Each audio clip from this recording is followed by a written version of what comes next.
નમસ્કાર દર્શક મિત્રો, ટીવી18 ન્યૂઝમાં આપનું સ્વાગત છે। ટીવી18 ન્યૂઝ ગુજરાતની પળે પળની ખબર ધરાવતી ગુજરાતી ન્યૂઝ ચેનલ છે। હવે જોઈએ મુખ્ય સમાચાર।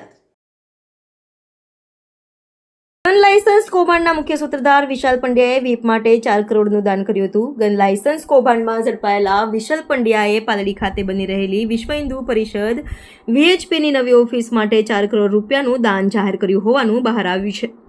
વિશ્વ હિન્દુ પરિષદે વિશાલ પંડ્યાને અમદાવાદના પૂર્વનો પ્રમુખ પણ બનાવ્યો છે। તે ધમકીભર્યા કોલ કરીને વિદેશીઓને લૂંટતા કોલ સેન્ટર પણ ચલાવે છે। વિશ્વ હિન્દુ પરિષદના ગુજરાતના મહામંત્રી અશોક રાવલે સ્વીકાર્યું કે વિશાલ પંડ્યાએ 4 કરોડ રૂપિયાનું દાન આપવાની જાહેરાત કરી હતી, પરંતુ હજુ VHPને 1 પણ રૂપિયો મળ્યો નથી।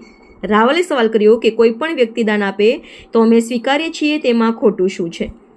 વિશાલે અન્ય મિત્રોના ખાતામાંથી 2 કરોડ રૂપિયા આપ્યા। વિશાલ પંડ્યાને તેના મિત્રની ભલામણથી થોડા સમય પહેલા VHPમાં સામેલ કરવામાં આવ્યો હતો, પણ તે કોના માધ્યમથી જોડાયો તેની વિગતો આપી ન હતી। વિશ્વ હિન્દુ પરિષદે વિશાલ પંડ્યા પાસેથી નાણાં મળ્યાનો ઇનકાર કર્યો છે, પરંતુ વિશાલે પોતાના અન્ય મિત્રોના ખાતામાંથી 2 કરોડ રૂપિયા આપી દીધા હોવાનું જાણવા મળ્યું છે।